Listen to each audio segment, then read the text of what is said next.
Girona 1, Real Madrid 1, Real Madrid ගේ La Liga title hopes ටික ඉවරයිද? ඊයේ තිබ්බ La Liga match එක බර්නබෙව් home වල Real Madrid draw වෙලා තියෙනවා Girona වලට. ඉතින් මේක මේ season එකේ බලපු බෝරින්ම match වලින් එකක්. ඉතින් ඊයේ මේ තිබ්බ match එක win කරන team දෙකටම ගොඩක් chance ආවා. Madrid ලට ගොඩක් chance ආවා finish කරගන්න බැරුව ගියා ගොඩක් ඒවා. ඉතින් මම කලින් වීඩියෝ එකේ කිව්වා Real Madrid loss වුණ වෙලාවේ Real Madrid ලට ඒ match එකේ තනිකර missing උනේ Valverde long shoot and ball carrying තමයි රියල් මැඩ්‍රිඩ්ට ගොඩක්ම මිස් වුනේ කියලා. ඉතින් ඒක අද මැච් එකේ වැල්වෙරදේ ඔප්පු කරා. බ්‍රෝ 2026 තනිකර වැල්වෙරදේ තමයි මැඩ්‍රිඩ් කැරි කරන් යන්නේ. මොනවා වුණත් ඊයේ මැච් එකේ සුපිරිම බැංග ගෝල් දෙකක් බලා ගන්න හම්බුණා. ඉතින් රියල් මැඩ්‍රිඩ් ෆෑන්ස්ලට දැන් තීරණයක් ගන්න කාලේ ඇවිල්ලා වගේ පේනවා. මොකද එක්කෝ විනි නැත්නම් එම්බාපේ දෙන්නම ලෙෆ්ට් සයිඩ් එකේ ඊයේ තනිකරම ප්ලේ කරේ. ඔයාලට දැන් මේ උඩ ෆොටෝ එකේ පේන්නේ බ්‍රයන් මැච් එකේදී විනි එම්බාපේ දෙන්නම ලෙෆ්ට් එකේ ස්ට්‍රයිකර් කෙනෙකුත් නැහැ රයිට් වින් කෙනෙකුත් නැහැ. ඒතර යටින් තියෙන ඊයේ මැච් එකේ අන්තිමට එම්බාපේ රයිට් වින් විනි ලෙෆ්ට් වින් ස්ට්‍රයිකර් කෙනෙක් නැහැ.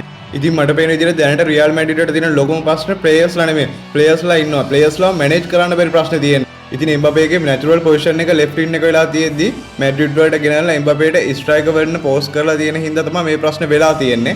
ඒ වගේම තමයි විනි එම්බාපේ නැති මැච් ඔක්කොගෙම ලෙෆ්ට් වින් එකේ ෆුල් ෆ්‍රීඩම් එක අරන් උපරිම පර්ෆෝම් කරනවා. ඒත් එම්බාපේ ඉන්න මැච් වලදී වෙන්නේ එම්බාපේ ලෙෆ්ට් වින් එකට එනවා. අන්තිමට විනිට පර්ෆෝම් කරන්නත් බෑ. එම්බාපේ ඉන්ජර්ඩ් එකෙන් බැක් වෙන්න කලින් ගහපු බැච් ඔක්කොම මැඩ්‍රිඩ්ලා හොඳටම ටීම් වර්ක් පර්ෆෝමන්ස් කරා. ප්‍රශ්නේ තියෙන්නේ එම්බාපේගේ නෙමෙයි. ප්‍රශ්නේ තියෙන්නේ ටීම් එක හරි ෆෝමේෂන් එකක් හොයාගෙන හරියට ප්ලේයර්ස්ලව හරි තැන්වල පොසිෂන් කරන්න නැති එක. අනිත් එක මට පේන විදිහට මැඩ්‍රිඩ් එකයි බාසිලෝනායි වෙනස් වෙන ලොකුම දේ මම කියන්නද.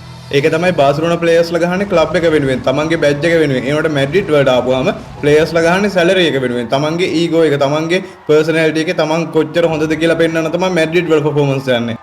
එම්බාපේට මේ ෆවුල් එකට පෙනල්ටි එකක් දුන්නේ නැති එකට මම දැක්කා ගොඩක් සෝෂල් මීඩියා වල මැඩ්‍රිඩ් ෆෑන්ස්ලා දාලා තිනවා. ඒත් ඇත්ත කතාව 12 ප්ලේයර්ස් ඉන්න ජිරෝනා වලට වින් කරන්න අන්තිම මොහොතේ මේ පෙනල්ටි එකක් ඕනේ නැහැ. ලා ලිගා වල টොප් 5 සැලරි ගන්න ප්ලේයර්ස්ලාගෙන් 4 දෙනෙක්ම ඉන්නේ මැඩ්‍රිඩ් වල. ඉතින් මේක සෑහෙන කාලයකට දැක්ක මැඩ්‍රිඩ්ලාගේ වර්ස්ම පර්ෆෝමන්ස් එකක්. මෙහෙම ගියොත් බ්‍රයන් මැච් එක මොනවා වෙයිද කියලා හිතා ගන්න බෑ. ඉතින් ඒ වගේම තමයි දැනට තියෙන තත්ත්වය උඩ බාර්සිලෝනා ඊළඟට තියෙන මැච් ඔක්කොම වින් කරතින් අනිවාර්යයෙන්ම එල් ක්ලාසිකෝ එක දවසට කවුද ලා ලිගා විනර් කියලා තීරණය වෙනවා. මොකද එල් ක්ලාසිකෝ එක බාර්සිලෝනා වින් කරොත් මේකට දිගටම තියෙන මැච් එක බාර්සිලෝනා ලා ලිගා චැම්පියන්ස් වෙනවා. හැබැයි ඊට කලින් රියල් මැඩ්‍රිඩ්ලා තව මැච් එකක් ලොස් වුණොත් ඉතින් බාර්සිලෝනා ඊට කලින්ම චැම්පියන්ස් වෙන්න පුළුවන්. ඉතින් ඔහොම තමයි ඊයේ මැච් එක උනේ. ඔයාලගේ අයිඩියා එක මැඩ්‍රිඩ් ෆෑන්ස්ලා අනිවාර්යයෙන්ම දාන්නේ ඊයේ මැච් එක ගැන ඔයාලට මොකද හිතෙන්නේ කියලා.